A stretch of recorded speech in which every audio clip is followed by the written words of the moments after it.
Assalamualaikum warahmatullahi wabarakatuh. Hello everyone and good morning and welcome to our group presentation from Group 8. So today we'll present a topic called Discourse and Culture, and this topic will be presented by Desiana, Fatimah, Fidela, Haura, and Ira. So this topic is part of a pragmatics which focuses on how people uses language in real life situations and how culture influences how we understand each other. So in this presentation, we will explain several points such as discourse analysis, coherence, background knowledge, cultural schemata, and cross-cultural pragmatics. And we hope that this presentation can help you understand more about how language and culture are connected in communication. So now let's just begin into the presentation. And the first material is discourse analysis that will be presented by Ira. Ira, time is yours. Thank you, presenter, for giving me a time. So the first material is discourse analysis. Next slide. So what is discourse analysis? Discourse analysis in pragmatic is an approach to studying language used in social and communicative contexts. This analysis focuses on how meaning is formed through interaction between speakers and how context affects language interpretation. So there is basic principle of discourse analysis and pragmatic. Next slide. There is four basic principle of discourse analysis and pragmatic. First is context and meaning. Discourse analysis emphasizes that meaning is not only found in language structure, but also in the context of its use. Pragmatics examines how contextual factors such as background knowledge, situation, and relationship between communication participants influence interpretation. And the second is pitch X. This theory developed by Austin and Searle is an important part of pragmatic discourse analysis. It classifies utterance based on their communicative function. For example, commanding, promising, and requesting. So the next is conversational implicature. This concept developed by H.V. Chris refers to implied meanings not explicitly stated in utterance. Implicatures are drawn based on cooperative principles in communication.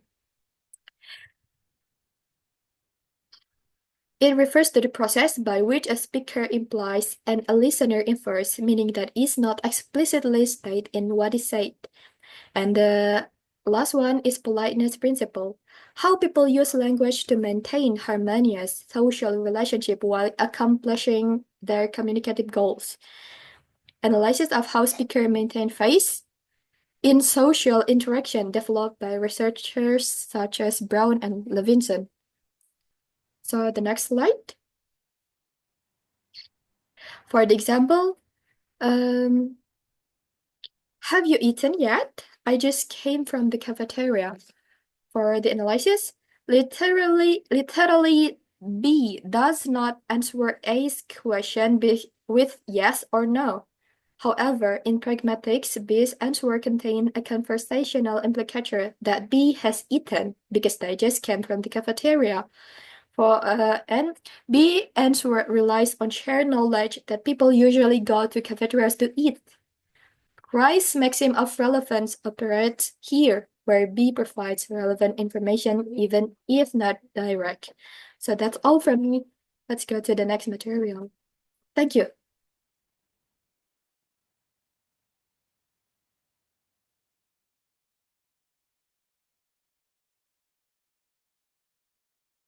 Thank you, Ira, for the explanation about discourse analysis.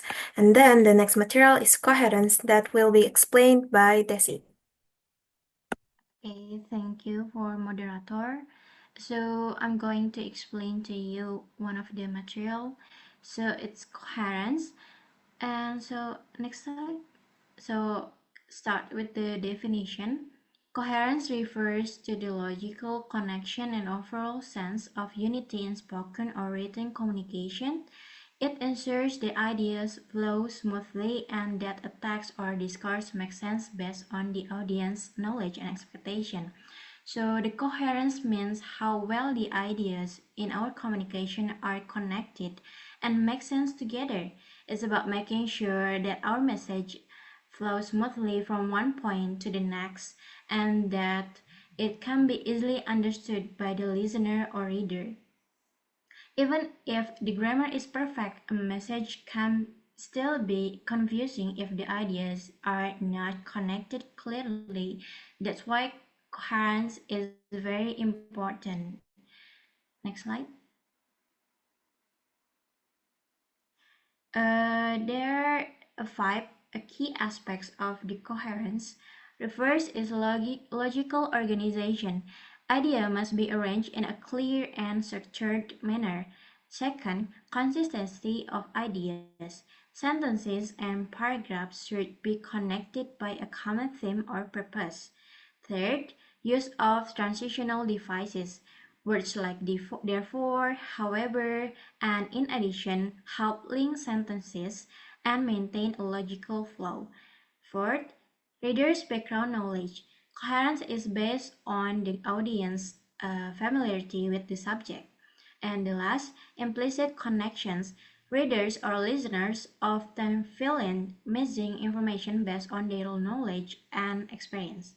Next slide.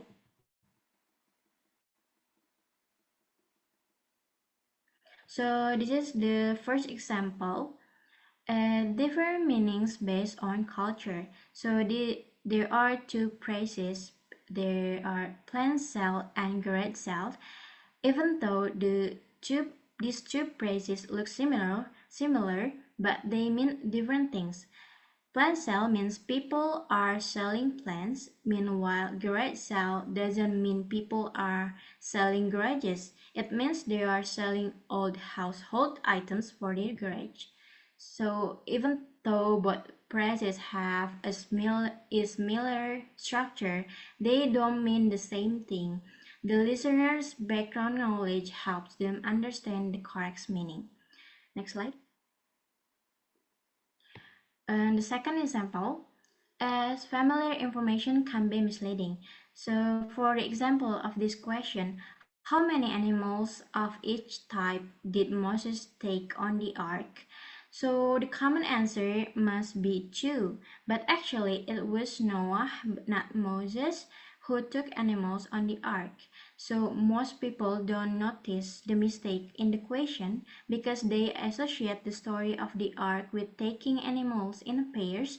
Their prior knowledge makes them ignore the incorrect name, Moses instead of Noah, so showing how coherence is based on familiar patterns is in our minds.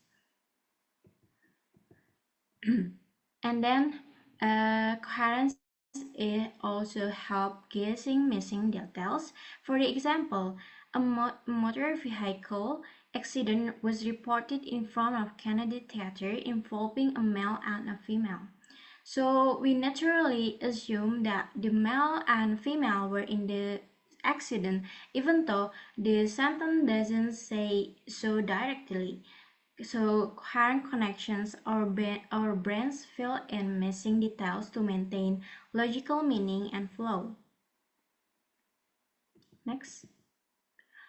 And ambiguous headline. So example headline, man drops hotel with sandwich. It could be two possible meanings. The first one, the man used a sandwich to threaten people, pretending it was a weapon. And the second one, the man was eating a sandwich while robbing the hotel. So without additional context, the meaning is unclear. So most people assume the first meaning because in real life situations, weapons are often used in robberies. Coherence helps the reader interpret the most logical meaning based on real world expectation. So coherence is very important. It's not It's because coherence is not just about using good grammar, it's about making sure the ideas in our communication are clearly connected, easy to follow, and make sense based on what the listener already knows.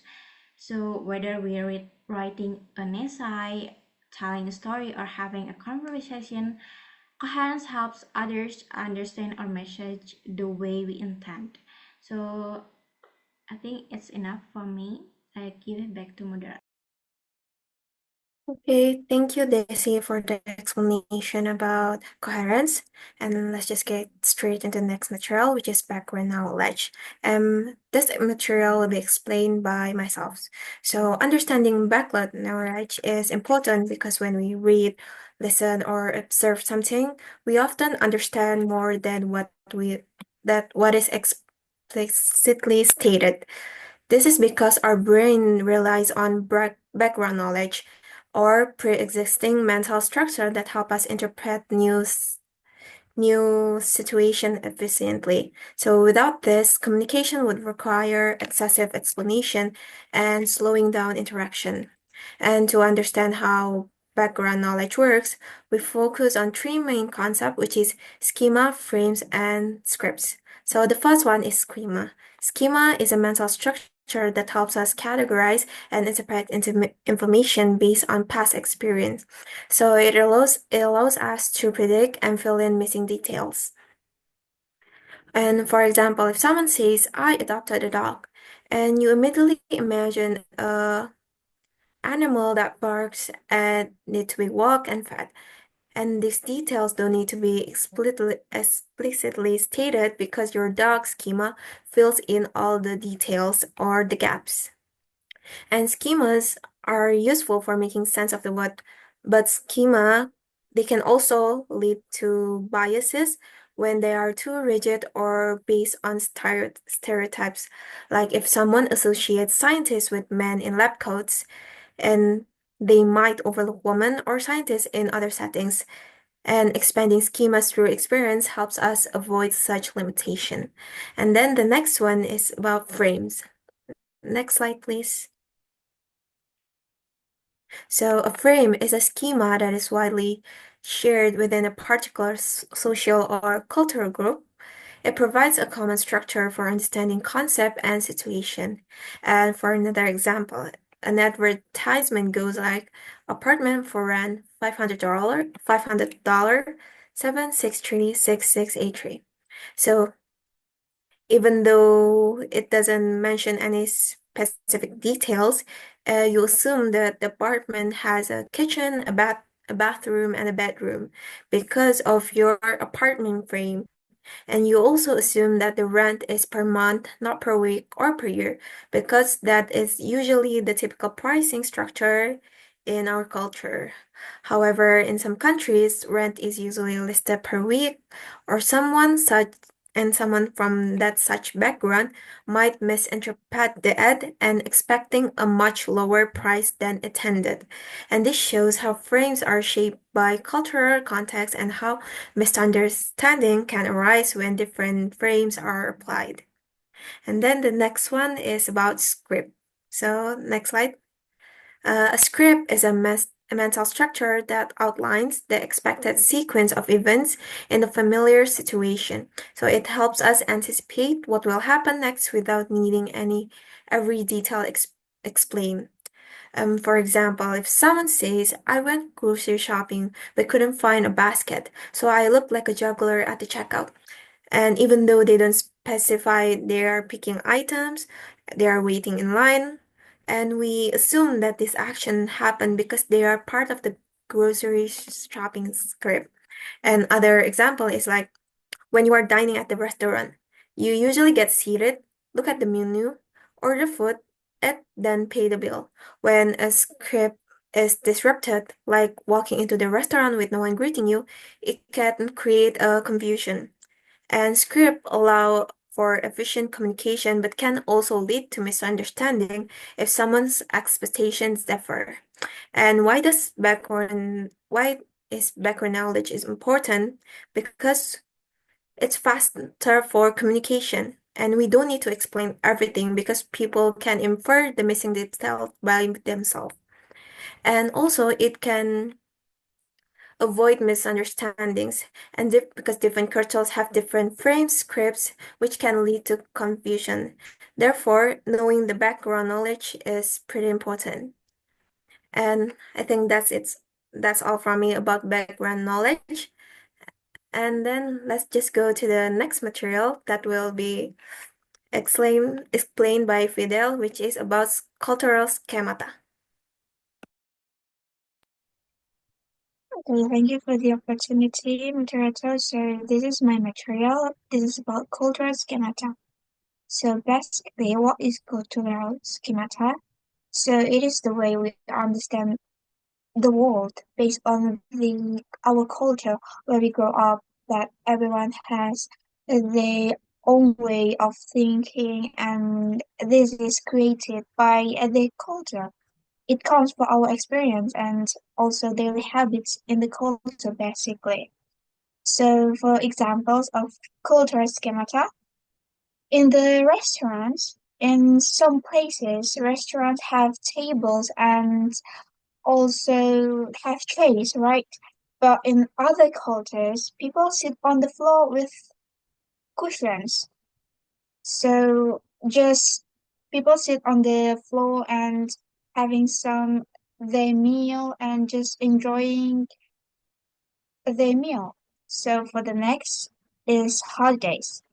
For holiday sections, not not everyone guys that celebrates the same holiday. So what it that means? So for example, in Australia, a boss thought that everyone knew about the Easter holiday, but a worker from Vietnam, for example, did not know what is Easter holiday. So basically, the worker from Vietnam that didn't know Easter is a holiday in Australia. So when the boss said, "You have 5 days off," and the worker thought he lost his job, but instead of it, in his culture, not going to work could mean being fired, but that's not what the boss mean actually.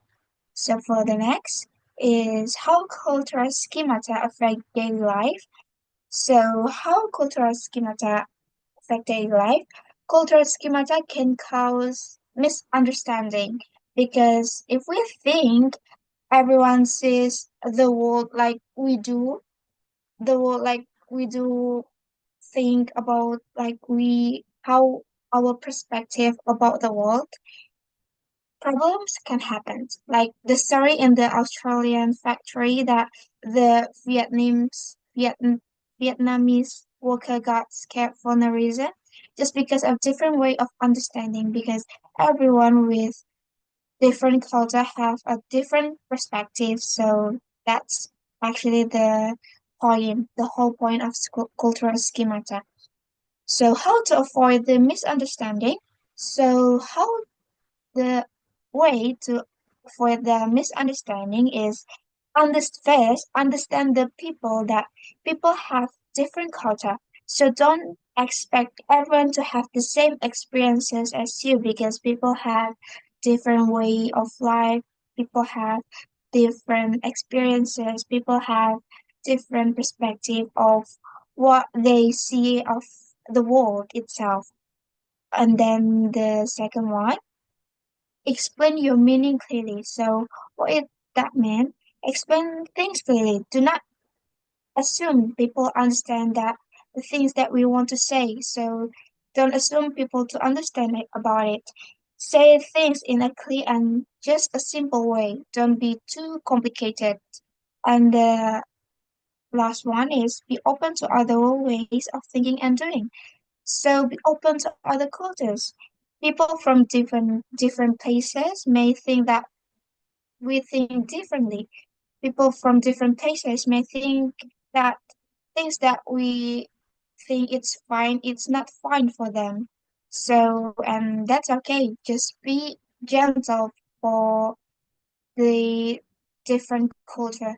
Just be okay with that, be open with the other culture because everyone is not same as the other one. And I think that's it from material from cultural schemata, and I'll give it back to the moderator.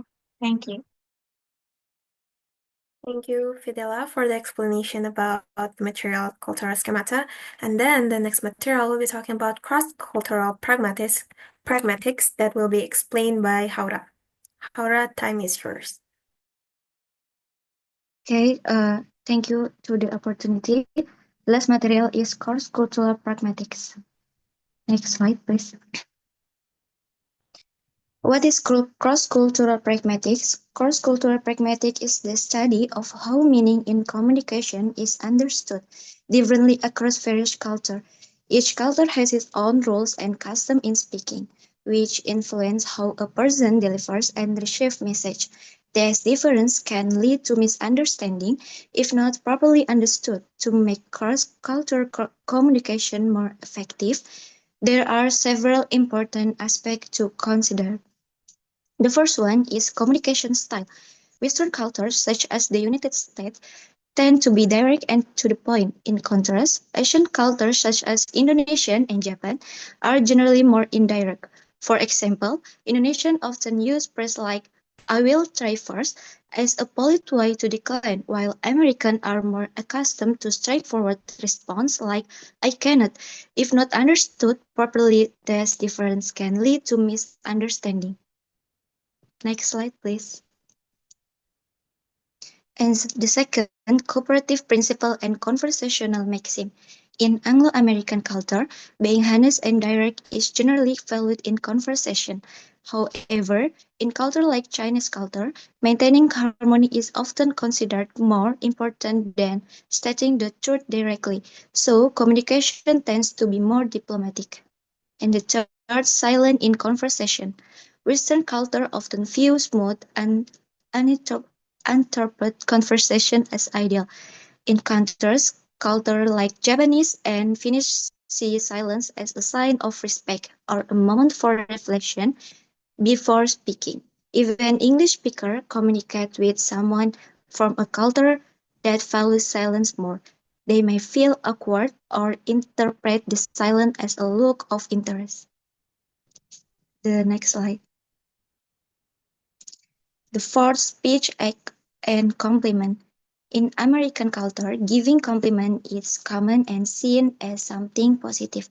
However, in some cultures like Japanese or Native American communities, compliment can make someone feel uncomfortable because they may be perceived as excessive or insincere. And the last, pragmatic accent. Everyone has a pragmatic accent, which refers to communication habits influenced by their cultural background. For example, Indonesian speakers using English may sound less assertive due to their familiarity with indirect communication. On the other hand, English speakers using Indonesian may come across as too blunt and potentially impolite. So, understanding the difference help avoid misunderstanding and improve communication in multicultural environments. That's all for me. Thank you.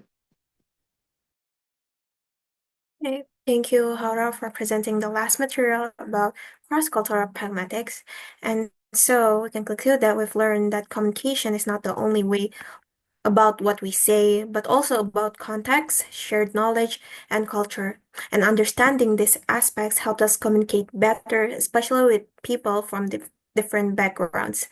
And thank you all for your attention. And that's the end of our presentation about discourse and culture.